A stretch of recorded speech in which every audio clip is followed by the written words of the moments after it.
ये बहुत अच्छा मोटिवेशन के सोर्स हो सकते हैं जो 200-300 नंबर लाते हैं। सौरभ, आपके नीट पहली बार आपने दिया था तो कितने नंबर थे? जब मैंने फर्स्ट अटेम्प्ट अपना नीट का दिया था तो मेरे 255 मार्क्स थे। आप 5 मई 2024 को एग्जाम देके घर आए और अपना नंबर कैलकुलेट किया तो 670 नंबर बने। तो वो पहला रिएक्शन क्या था आपका? उस वही मम्मी तो थोड़ा रोने भी लगी थी लेकिन तो नीट के 2 महीने, 3 महीने, 4 महीने पहले आपके मॉक टेस्ट में कितने नंबर आते थे? तो कौन सा बुक रिसोर्स आपने यूज किया था? तो आपका डेली स्केड्यूल क्या था? वो कौन सा 3 ऐसा एडवाइस है जो नीट 2025 एस्पिरेंट को आप दें? Hey everyone, myself Nayab, I am a first year MBBS student in NSCB medical college Jabalpur. और आज हम एक सेशन स्टार्ट कर रहे हैं। तो आज हमारे साथ सौरभ कुमार है जो हमारे बैचमेट भी हैं। कैसे हैं सौरभ? बढ़िया भाई आप। सौरभ के इस साल नीट 2024 में 670 नंबर थे, 670 नंबर। ये बहुत अच्छा मोटिवेशन के सोर्स हो सकते हैं जो 200-300 नंबर लाते हैं। सौरभ, आपके नीट पहली बार आपने दिया था तो कितने नंबर थे? जब मैंने फर्स्ट अटेम्प्ट अपना नीट का दिया था तो मेरे 255 मार्क्स थे। कब दिया था आपने? मैंने 12th के साथ 2022 में दिया था। बहुत मोटिवेशन का सोर्स बन सकते हैं कि 255 से आप 670 तक आ सकते हैं। और उनसे आज जानेंगे कि वो कैसा उनका जर्नी था। तो सौरभ, इंडिविजुअल मार्क्स बताइए सब्जेक्ट वाइज। मेरा फिजिक्स में 160 मार्क्स था और केमिस्ट्री में 165 मार्क्स था और बायो में 345 मार्क्स थे। 345 नंबर थे बायो में। तो आप ऐसा जान सकते हैं कि नीट के लिए बायो कितना इंपॉर्टेंट है। 340, 350, 360 लाओगे तो आपका सिलेक्शन सिक्योर हो जाता है। तो बात करते हैं फिजिक्स से, जो कि बहुत सारे लोगों का दिक्कत होता है। तो फिजिक्स में आपका क्या अप्रोच था? फिजिक्स देखिए बहुत सारे नीट एस्पिरेंट्स को काफ़ी टफ लगता है। जी। तो अगर हम लोग उसको टफ बनाते हैं क्योंकि हमें लगता है कि यार ये तो मैथ्स है, हमने मैथ्स छोड़ के बायो ली थी, ये फिजिक्स मैथ्स है, वो अपने माइंडसेट को थोड़ा चेंज करना पड़ेगा फिजिक्स को अपने अच्छे करने के लिए। और फिजिक्स अच्छा करने का सिर्फ दो ही तरीका है, क्योंकि अभी जैसा रिसेंट पैटर्न आ रहा है फिजिक्स में अपने नीट में क्वेश्चन, मैक्सिमम क्वेश्चन जो है वो फार्मूला बेस्ड होता है। बिल्कुल। तो जो दो टिप्स मैं दूंगा, एक तो सारे फार्मूले को एकदम अच्छे से होना चाहिए, और दूसरा न्यूमेरिकल्स आप जितने बना सकते हो उतने बनाओ।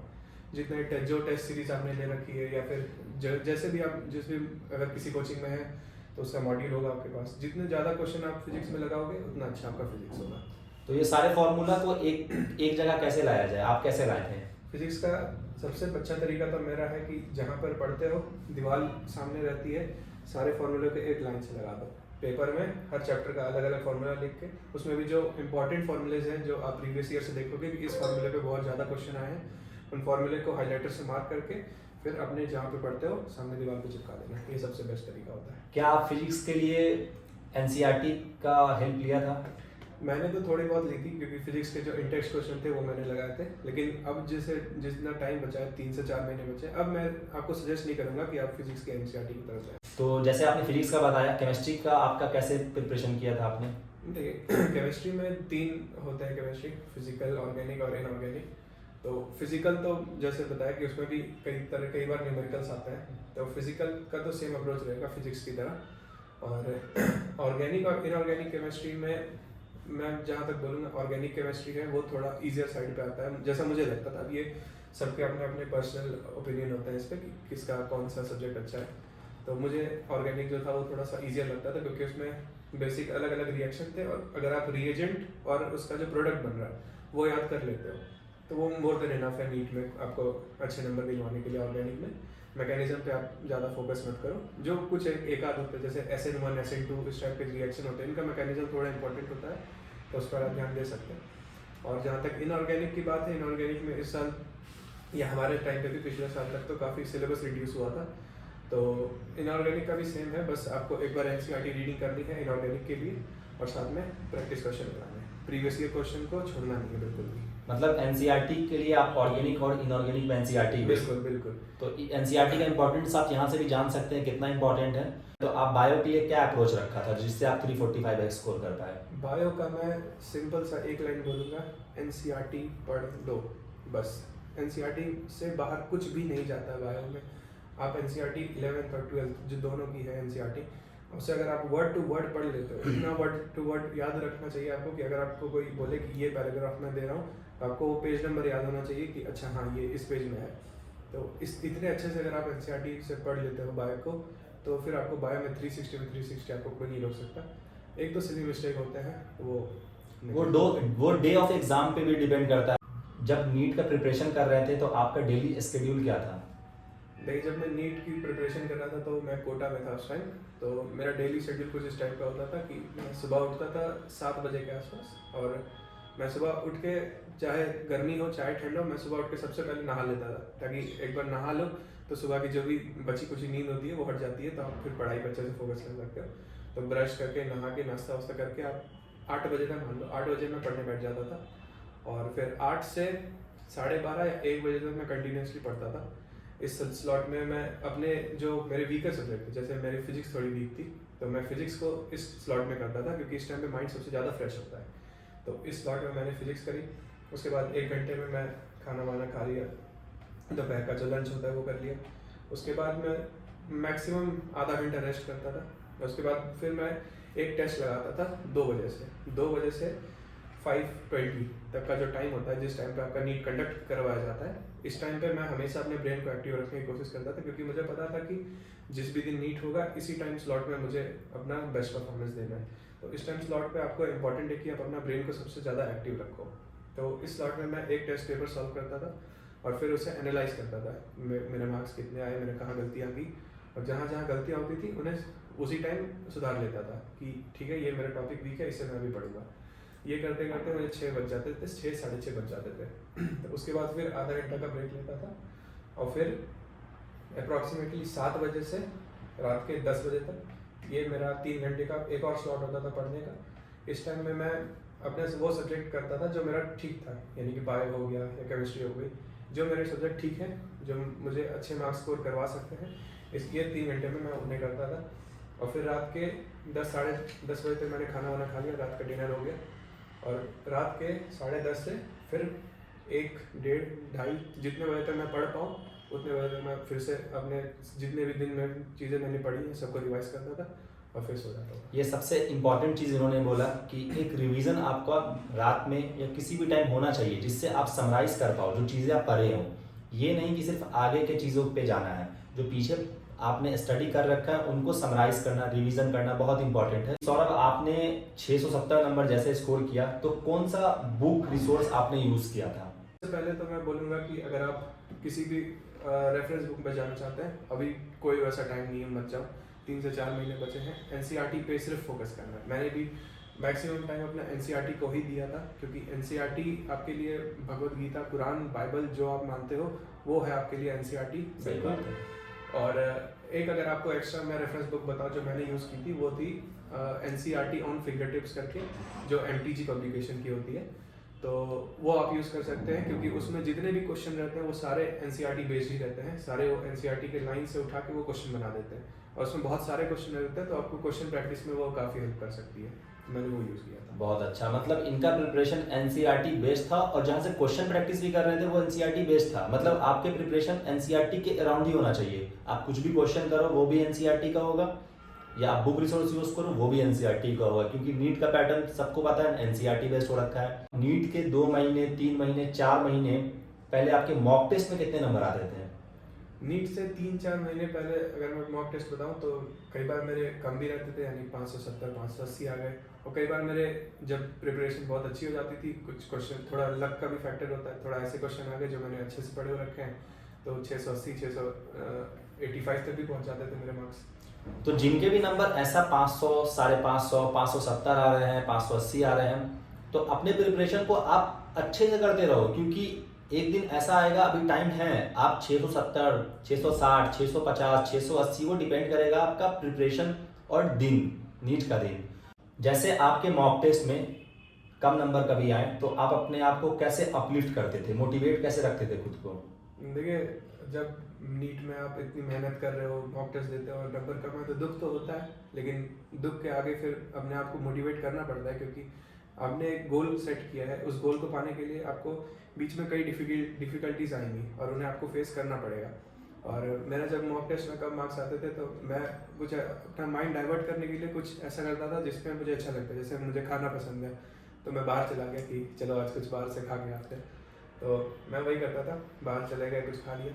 लेकिन आपके जो नंबर कम आए हैं वो क्यों नंबर कम आए हैं, ये आपको उस पॉइंट पर फोकस करना पड़ेगा कि मान लो मेरा ये टॉपिक वीक रह गया था, तो इस टॉपिक को जब मैं वापस आया, अब मेरा मूड थोड़ा बेटर है, मैं इस टॉपिक को बहुत अच्छे से पढ़ूंगा कि जब अगले बार ये टॉपिक से क्वेश्चन आए तो मेरा गलत ना हो और इस टॉपिक की वजह से मेरे मार्क्स कम ना हो।